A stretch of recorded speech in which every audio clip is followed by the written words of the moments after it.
आज हम सब डी के उच्चारण के नियम जानेंगे कि डी को कब ड, ज, द या ट पढ़ा जाता है और साथ ही साथ ये भी जानेंगे कि डी कब साइलेंट होता है। यूं तो हम सब जानते हैं इंग्लिश अल्फाबेट का चौथा लेटर है डी। आइए जरा इसके रूल समझते हैं। जब डी के बाद एक साथ यू आर ई या आई ई आर या ई यू आर या यू ए टी ई या यू ए एल आए तो डी का उच्चारण ज होता है। जैसे procedure, pleasure, soldier, grazer, graduate, gradual, individual. देखिए ये सब वर्ड डेली यूज में आता है और हम ध्यान दें तो इन सब में डी के बाद वही लेटर्स आए हैं जिनका जिक्र हमने रूल में किया है। और अगर किसी शब्द का उच्चारण करने पर उस शब्द के अंत में प, क, फ, स या च आए तो उस शब्द में डी या ईडी जोड़ने पर डी का उच्चारण ट होता है। इस रूल पर ज्यादा ध्यान दीजिएगा क्योंकि एग्जाम में पूछा जाता है। जैसे शेप है उसमें डी लगा दिया तो हो गया शेप्ड, यानी डी को ट पढ़ा जा रहा है। जैसे कुक, कुक्ड हो जाएगा।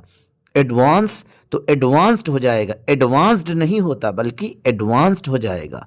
ड्रेंच में डी लगा देने पे ड्रेंच्ड हो जाएगा। लास्ट में ट का प्रोनाउंसिएशन होगा। प, क, फ, स और च के अलावा कोई भी अक्षर अंत में आए तो उस शब्द में ईडी जोड़ने पर ईडी का उच्चारण ड होता है।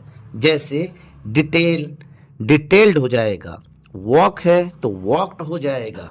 और वैसे डी का मुख्य उच्चारण भी तो डा ही होता है, ये हम सब बचपन से जानते हैं। जैसे डू, डन, ड्राइव। लेकिन बात यहाँ पे अगर करें साइलेंट की, डी कब साइलेंट होता है। देखिए अगर जे के पहले डी आए तो डी साइलेंट हो जाता है। जैसे एडजस्ट, अजवाइनिंग। देखिए एडजस्ट नहीं होगा, क्या होगा, एडजस्ट हो जाएगा। अजवाइनिंग यानी आधा आ लगाकर हम बोलेंगे। हालांकि हिंदी में आधा आ तो नहीं होता है पर बोलते वक्त हमें कोशिश करनी है कि आधा अ ही निकले। और अगर कोई वर्ड जीई पर खत्म हो रहा हो और उससे पहले डी आए तो डी साइलेंट हो जाता है। जैसे ब्रिज, नॉलेज।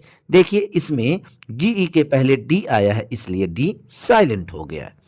अगर जी के पहले डी आए और एक ही सिलेबल में हो तो डी साइलेंट हो जाता है। देखिए सिलेबल मीन्स होता है कि कोई भी वर्ड का एक ऐसा हिस्सा जिसमें वावेल हो उसको सिलेबल बोलते हैं। जैसे गैजेट, बैजर।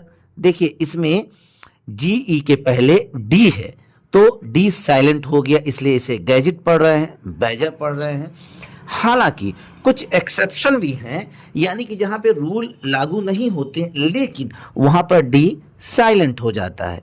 जैसे हैंकरचीफ, हैंडकरचीफ तो नहीं पढ़ा जाएगा, हैंडकरचीफ तो पढ़ते नहीं है बल्कि हैंकरचीफ, हैंडसम, सैंडविच, वेंसडे, ये सब हम डेली लाइफ में यूज करते हैं। और ये एक्सेप्शन है, ये चारों वर्ड्स या इससे जुड़े हुए कुछ और भी वर्ड्स हैं जो एक्सेप्शन में आते हैं, वहां पर डी के उच्चारण का कोई रूल लागू नहीं होता है। इंग्लिश अल्फाबेट का 5वां लेटर ई है। इसे कब छोटी ई या बड़ी ई या फिर ए पढ़ते हैं इसका डिस्कशन नेक्स्ट वीडियो में करेंगे। अगर आप चैनल पर नए हैं तो चैनल को सब्सक्राइब जरूर करें और कमेंट करके ये भी बताएं कि आपको डी का उच्चारण करने में कितनी जानकारी की सहायता मिली। धन्यवाद दोस्तों।